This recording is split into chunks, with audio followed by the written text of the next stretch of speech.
You know, I'll be honest, whenever I think of gaining my ideal superpower, I always lean towards like transformation powers, you know? It just seems really fitting for me. Now that being said, in the superhero world, some heroes aren't lucky enough to get to choose what powers they receive, and many of them, well, they seem to draw the short straw in terms of powers. What is going on, all of you nerdy folk out there? My name is Jack, and welcome back to Top 10 Nerd. Today we're going to be taking a look at some of the saddest excuses of superheroes out there in the world of comic books, but to put a more positive spin on it, we are looking at the ones who actually have somewhat decent powers. Alright guys, let's get right into it.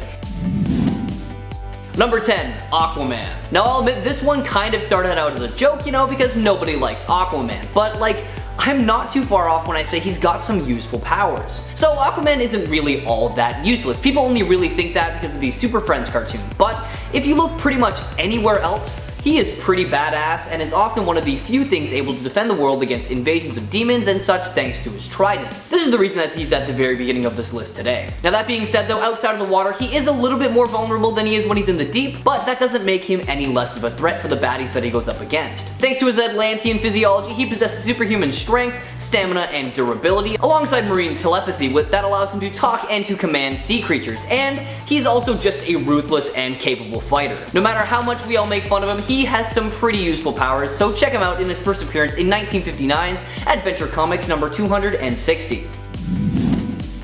Number 9, Rainbow Girl. Hailing from the planet Zolnar, Dori Adrison wanted to become a member of the Legion of Superheroes in order to work her way into the acting world. She started that journey after she managed to score a trip to Metropolis by using her powers to win the Miss Zolnar contest. What powers am I talking about? Well, Dori has the ability to wield the powers of the emotional spectrum. However, she has very little control over it, and this results in some uncontrollable mood swings every now and then. Dori will turn red when she's angry, blue when she's hopeful, and she also has the ability to surround herself in a rainbow-like pheromone field that causes Dori to be found irresistible to pretty much everyone around. She's essentially a human mood ring, if you will. Needless to say, but with these powers, she did not make it onto the Legion of Superheroes roster and instead settled for a spot on the Legion of Substitute Heroes after marrying a wealthy man on Earth. All in all, there are worse powers that you could have, like I can see these being useful in some situations, but if given the choice, Rainbow Girl is certainly not the first person I would call if I needed help. Check her out in her first appearance in 1963's Adventure Comics number 309. Number 8, Maggot. As with most mutants, they're either really strong, really weird, or just really lame. Well, Maggot skips the first one altogether and is just really weird and lame. Born in South Africa, this mutant has probably the most unusual digestive system ever, as it houses two slugs named Eenie and Meenie, who are able to leave his body, eat anything they want, and then crawl back into his guts. Now, as gross as it sounds, this whole process helps him grow in size, stamina, and speed, and also turns his skin blue and his eyes red in the process. Pretty cool, right? Well, yes and no, because the slugs have to enter through his stomach in a very precise manner to be effective, meaning if they're even just a millimeter off, then nothing happens. Maggot also has psychometric powers, meaning he's able to see things from the recent past or the immediate future. Honestly, these are all very useful and good powers, but with how meticulous and finicky they are, it just makes for a terrible hero. And to top it all off, he is just not written in a way that makes for any satisfying battles. Check him out in his first appearance in 1997's Uncanny X-Men number 345, and let me know in the comments if you agree or disagree with me. Number 7, Mr. Immortal. Craig Hollis, the leader and founder of the Great Lakes Avengers. Now you can probably guess what his powers are, right? He has the ability to heal and resurrect himself from any injury he faces, no matter how severe it might be, effectively making him immortal. He discovered the skill after several suicide attempts and eventually decided to make the best of it and fling himself into danger without fear because, I mean, if you can't die, what is there to really be scared of? The only real problem related to this insanely useful power is that he can still feel pain. And whenever he comes back to life, he goes into these crazy fits of rage because of how much pain he goes through while coming back to life. The only one who could calm him down was Dinosaur, his quote-unquote soulmate. However, after her death, there was no one able to really help him. Honestly, that's about it for this character if I'm being honest. Although he has this amazing power, he is incapable of using it to its full potential because he lacks training. Basically, he is just a walking, talking, raging punching bag that has died a total of 21 plus times. Check him out for yourself, starting with his first appearance in 1989's West Coast Avengers, Volume 2, number 46. Number 6, Doorman. Another member of the Great Lake Avengers on our list today, Damar Davis aka Doorman is a guy who can use his body to make a door. As you know, his name states. Put a little less simply, Doorman is a class 10 teleporter with his body acting as a portal to the Dark Force dimension, and thanks to this connection he can allow people and items to pass through him and walk through any solid object that he is pressed up against. This was the only power he had for a pretty long time, although he did eventually gain the ability to levitate, which led to flight.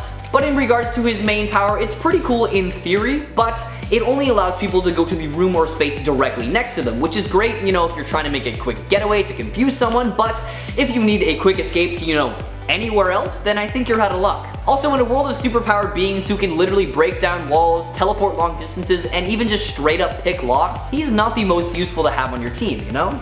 In short, great power in theory, in practice, not so much. Check him out for yourself in his first appearance in 1989's West Coast Avengers Volume 2, number 46. Number 5. Color Kid. Born on the planet Lupra, Ulavak got his powers when he was hit by a beam of colorful light from another dimension while working in a science lab. The accident imbued him with the ability to change the color of any object, no matter how big or small, and then from then on he was known as Color Kid. Needless to say, but his ability was underwhelming to say the least, and he was denied acceptance into DC's Legion of Heroes and instead was forced to join the Legion of Substitute Heroes, which is essentially the B team, but probably more like the C team for superpowered crime fighters. I will say though, Color Kid did manage to make the most of his pretty useless skills. His color change abilities not only changed the hue of an object, but on at least one occasion was able to change the chemical makeup of the object and was able to save Superboy and Supergirl from a deadly kryptonite cloud. Not only that, he figured out how to tweak his abilities to throw off his enemies and to camouflage himself and others around him. Check him out for yourself in 1966's Adventure Comics number 342. Number 4. CYPHER. Doug Ramsey was always closely related to Charles Xavier and his school for gifted youngsters from a very young age, as his dad was a lawyer who helped Xavier figure out all the legal aspects of everything. However, he wasn't actually a part of the school despite Xavier believing him to be a mutant. Doug's mutant power gave him the ability to understand and speak any language, human and alien alike, and while that is really impressive and would definitely come in handy, it's not super useful as a superhero, you know? This had the unintended effect of making CYPHER a really annoying addition to the X-Men roster. He actually proved to be so annoying that a ton of fans wrote in begging him to be killed off. Realizing CYPHER brought nothing to the table, series writer Louise Simonson complied. But every Marvel fan knows that deaths in comics are never permanent, and he was eventually resurrected, but he still sucked so much, even though he had new powers including advanced computer skills and also the ability to sense structural weaknesses in buildings. You know, he honestly just wasn't meant to be a superhero, I think. Take a look at this underwhelming hero story for yourself, starting with 1984's New Mutants number 13. Number 3. Almighty Dollar. With one of the best names in comic books ever in my opinion, J. Pennington Pennypacker was just an average certified public accountant before he attended a self-esteem camp known as Camp Run Amok. Turns out the camp was actually a front for a deranged scientist to use a special device to give people superpowers, and after being given superpowers without their consent, Pennypacker and his friends decided to put their abilities to good use by not only putting a stop to their captors, but also joining the NFL Super Pros crime fighting unit, earning themselves the name the Happy Campers. What was the power he gained, you ask? Well, J. Pennington Pennypacker gained the ability to shoot pennies out of his wrists. That's it. The only reason he's high up on this list today is because his power is actually kind of useful, just not in any battle unless it's a contest for who has the most money. Now that I think about it, we don't actually use pennies here in Canada anymore, so it might be pretty useless power in this day and age, but you know, whatever. Check him out for yourself alongside the other Happy Campers in 1992's NFL Super Pro number 10.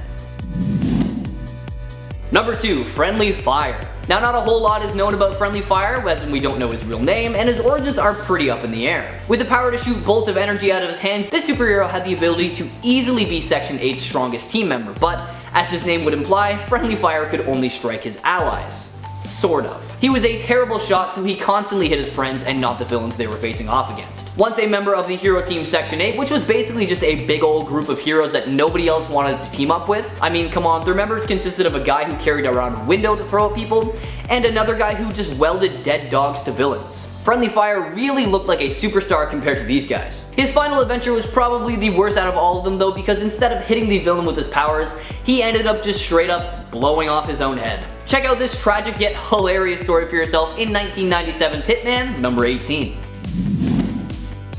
And number 1, Hindsight Lad. Carlton LaForge the all-around nerd misfit who just blackmailed his neighbor Speedball into letting him join the New Warriors, which they begrudgingly allowed. Now calling himself Hindsight Lad, Carlton was best described as the most annoying character on the planet, using the only ability he possessed to help the team.